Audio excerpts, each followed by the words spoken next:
ಕಲ್ಯಾಣ ಕರ್ನಾಟಕದ ಜನರಿಗೆ ಸುಳ್ಳು ಆಶ್ವಾಸನೆ ಸರ್ಕಾರ ನೀಡ್ತಾ ಬರ್ತಾ ಇದೆ. ಮುಖ್ಯಮಂತ್ರಿಗಳಿಗೆ ನಾಚಿಕೆಯಾಗಬೇಕು. ಸುಳ್ಳು ಆಶ್ವಾಸನೆ ನೀಡಿ ಜನರ ದಾರಿ ತಪ್ಪಿಸುವಂತಹ ಕೆಲಸ ಮಾಡ್ತಾ ಇದ್ದಾರೆ ಎಂದು ಮುಖಂಡರಾದ ಸೈಬಣ್ಣ ಜಮಾದಾರ್ ಅವರು ಆಕ್ರೋಶ ಹಾಕಿದ್ದಾರೆ. ಇಲ್ಲಿ ಮಾಧ್ಯಮದವರೊಂದಿಗೆ ಮಾತನಾಡಿದ ಮುಖಂಡ ಸೈಬಣ್ಣ ಜಮಾದಾರ್ ರಾಜ್ಯ ಸರ್ಕಾರ ಹಾಗೂ ಜನಪ್ರತಿನಿಧಿಗಳ ವಿರುದ್ಧ ಆಕ್ರೋಶವನ್ನು ಹೊರಹಾಕಿದ್ದಾರೆ. ಕಲ್ಯಾಣ ಕರ್ನಾಟಕದ ಸರ್ವತೋಮುಖ ಬೆಳವಣಿಗೆಯಾಗಲಿ ಎಂದು ಕುತಂತ್ರ ಮಾಡಿ ಮುಗ್ಧ ಜನರಿಗೆ ಮೋಸ ಮಾಡುತ್ತಿದ್ದಾರೆ. 2024ನೇ ಸಾಲಿನ 5,000 ಕೋಟಿ ರೂಪಾಯಿ ಇಲ್ಲಿಯವರೆಗೂ ಬಂದಿಲ್ಲ. ಈಗ ಮತ್ತೆ ಬಜೆಟ್ ಮಂಡನೆ ಮಾಡುತ್ತಿದ್ದಾರೆ. ಆದರೆ ಹಿಂದಿನ ಅನುದಾನವೇ ನೀಡಿಲ್ಲ ಎಂದು ಆಕ್ರೋಶ ಹೊರಹಾಕಿ ಜನಪ್ರತಿನಿಧಿಗಳು ಕ್ರಿಯಾ ಯೋಜನೆ ಮಾಡಲು ಲಾಯಕ್ಕಿಲ್ಲ, ನಾಳೆ ಬಂದು ಕಲ್ಯಾಣ ಪಥ ಮಾಡುತ್ತೇವೆ ಎಂದು ಜನರಿಗೆ ಮೋಸ ಮಾಡ್ತಿದ್ದೀರಿ ಎಂದು ಆಕ್ರೋಶ ವ್ಯಕ್ತಪಡಿಸಿದರು. Bureau report RJ32 Kannada news Kalaburagi. ಮತ್ತು ಕಲ್ಯಾಣ ಕರ್ನಾಟಕದ ಜನರಿಗೆ ಮೋಸ ಮಾಡಲೆಂದೇ ಇವತ್ತು ರಾಜ್ಯ ಸರ್ಕಾರಗಳು ಕುತಂತ್ರಗಳನ್ನು ನಡೆಸ್ತಾ ಇದ್ದಾವೆ.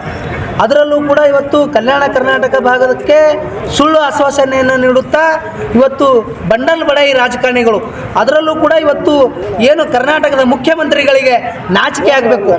ಏನಂದರೆ ಇವತ್ತು ಕಲ್ಯಾಣ ಕರ್ನಾಟಕಕ್ಕೆ ನಾವು 5,000 ಕೋಟಿ ರೂಪಾಯಿಯನ್ನು ಅನುದಾನವನ್ನು ಬಿಡುಗಡೆ ಮಾಡ್ತಾ ಇದ್ದೀವಿ, ಕಲ್ಯಾಣ ಕರ್ನಾಟಕದ ಸರ್ವತೋಮುಖ ಬೆಳವಣಿಗೆ ಆಗಲಿ ಅಂತೇಳಿ ಬಂಡಲ್ ಬಡಾಯಿ ರಾಜಕಾರಣಿಗಳು ಇವತ್ತು ತಮ್ಮ ಹುನ್ನಾರವನ್ನು ನಡೆಸಿ ಇವತ್ತು ಕುತಂತ್ರಗಳನ್ನು ನಡೆಸಿ ನಮ್ಮ ಭಾಗದ ಜನರಿಗೆ, ಮುಗ್ಧ ಜನರಿಗೆ ಮೋಸ ಮಾಡಲಿಕ್ಕೆ ಏನು ಹೊರಟಿದ್ದಾರೆ ಅದನ್ನು ನಾವು ತೀವ್ರವಾಗಿ ಖಂಡಿಸ್ತೀವಿ. ಇವತ್ತು 2024-25ನೇ ಆರ್ಥಿಕ ವ್ಯವಹಾರದ ಏನು 5,000 ಕೋಟಿ ರೂಪಾಯಿಯನ್ನು ಈಗ 24-25 ಸಾಲಿನ ಆರ್ಥಿಕ ಅವ್ಯವಹಾರನೇ ಮುಗೀತು, ಮಾರ್ಚ್ ಮುಗ್ಲಿಕ್ಕೆ ಬಂತು, ಆದರೂ ಕೂಡ ಒಂದೇ ಒಂದು ನಯಾ ಪೈಸಾ ಕೊಟ್ಟಿಲ್ಲ. ಮತ್ತೆ ಈಗ 2025-26ನೇ ಮಾರ್ಚ್ ಮುಗಿದ ಕೂಡಲೇ ಮತ್ತೆ 5,000 ಕೋಟಿ ಕೊಡಬೇಕು ಅಂದರೆ ಇವತ್ತು 10,000 ಕೋಟಿ ರೂಪಾಯಿ ಈ ಭಾಗಕ್ಕೆ ಬರಬೇಕಾಗಿತ್ತು, ಒಂದೇ ಒಂದು ನಯಾ ಪೈಸಾ ಬಂದಿಲ್ಲ. ಈ ಭಾಗದ ಜನಪ್ರತಿನಿಧಿಗಳು ಏನು ಮಾಡ್ತಾ ಇದ್ದಾರಾ, ಈ ಭಾಗದ ಸಚಿವರುಗಳು ಏನು ಮಾಡ್ತಾ ಇದ್ದಾರಾ, ಇವರಿಗೆ ನಾಚಿಕೆಗೇಡಿನ ಸಂಗತಿ. ಇವತ್ತು ಕಲ್ಯಾಣ ಕರ್ನಾಟಕದ ಜನರ ಮತಗಳನ್ನು ಪಡ್ಕೊಂಡು ಇವತ್ತು ಅಧಿಕಾರಿಗೆ ಬಂದಂಥ ಈ ಕಾಂಗ್ರೆಸ್ ಸರ್ಕಾರ ಇವತ್ತು ಭ್ರಷ್ಟ ಸರ್ಕಾರನೇ ಹೌದು. ಈಗ ನಾಳೆ ಏನು ಇವರು ಕಲ್ಯಾಣ ಪಥ ಅಂಥೇಳಿ ಏನೋ ಒಂದು ಕಾಮಗಾರಿಯೆಲ್ಲ ಚಾಲನೆ ನೀಡಕ್ಕೆ ಬಂದಿದ್ದಾರೆ. ಸಾವಿರಾರು ಕೋಟಿ ರೂಪಾಯಿ ಅನುದಾನದಲ್ಲಿ ಇದು ಯಾರಪ್ಪನ ದುಡ್ಡು? ನೀವು ಯಾವ ಪುರುಷಾರ್ಥಕ್ಕಾಗಿ ಬರ್ತಾ ಇದ್ದೀರಿ? ಒಂದೇ ಒಂದು ನಯಾ ಪೈಸಾ ಕೊಡಲಿಕ್ಕಾಗಿಲ್ಲ ನಿಮಗೆ. ಇವತ್ತು BJP ಸರ್ಕಾರದಲ್ಲಿರುವಂಥ ಬಜೆಟೇ ಕೂಡ ಇವತ್ತು ಸರಿಯಾಗಿ ಯುಟಿಲೈಸ್ ಮಾಡೋಕ್ಕೆ ನಿಮಗೆ ಅನರ್ಹರಾಗಿದ್ದೀರಿ.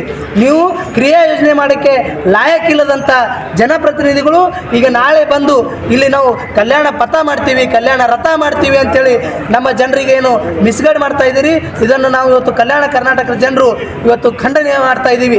ಏನು ನಾಳೆ ನೀವು ಮಾನ್ಯ ಮುಖ್ಯಮಂತ್ರಿಯವರು ನೀವು ಯಾವ ಮುಖ ಇಟ್ಕೊಂಡು ಇವತ್ತು ನಮ್ಮ ಭಾಗಕ್ಕೆ ಬರ್ತೀರಿ? ಇವತ್ತು ನಮಗೆ ಬರಬೇಕಾದಂಥ ದುಡ್ಡು ಕೊಡ್ತಾ ಇಲ್ಲ, ನಮಗೆ 371 ಜೆ ಕಲಂ ಅಡಿಯಲ್ಲಿ ನೇಮಕಾತಿಯೇ ಸಿಗ್ತಾ ಇಲ್ಲ, ಮುಂಬಡ್ತಿಗಳು ಸಿಗ್ತಾ ಇಲ್ಲ. ಇವತ್ತು 371 ಜೆ ಕಲಂನ ನ್ಯೂನತೆಗಳು ಸರಿಪಡಿಸಲಿಕ್ಕೆ ನೀವು ತಯಾರಿಲ್ಲ. ನಿಮಗೆ ನಾಚಿಕೆ ಮಾನ ಮರ್ಯಾದೆ ಅನ್ನೋದು ಇದ್ರೆ ಅದರಲ್ಲೂ ಕೂಡ ಈ ಭಾಗದ ಜನರು, ಈ ಭಾಗದ ಏನು ಶಾಸಕರುಗಳಿದ್ದೀರಿ, ಈ ಭಾಗದ ಸಚಿವರಿದ್ದೀರಿ, ಇವತ್ತು ಆ ಬೆಂಗಳೂರಿನ ಇವತ್ತು ನಿಮ್ಮ ಮೇಲೆ ಏನು ಕುಂತಿದ್ದಾರ ಆ ರಾಜಕಾರಣಿಗಳನ್ನು ಇಲ್ಲಿ ತಂದು ವಿಜೃಂಭಿಸಿ ಇವತ್ತು ಉದ್ಘಾಟನೆಗಳನ್ನು ಏನು ಮಾಡಿಸ್ತಾ ಇದ್ದೀರಿ, ಆ ಉದ್ಘಾಟನೆಗಳನ್ನು ತಡೆಗಟ್ಟಬೇಕು. ಇದನ್ನು ನಾವು ಕಲ್ಯಾಣ ಕರ್ನಾಟಕದ ಜನರ ವತಿಯಿಂದ ನಾವು ಇವತ್ತು ಅದನ್ನು ವಿರೋಧ ವ್ಯಕ್ತಪಡಿಸ್ತಾ ಇದ್ದೀವಿ ಅಂತೇಳಿ ಈ ಮೂಲಕ ಹೇಳೋಕೆ ಇಷ್ಟಪಡ್ತಾ ಇದ್ದೀನಿ. ಇಲ್ಲ ನಾಳೆ ಏನಾದರೂ ಅವರಿಗೆ ಕಪ್ಪು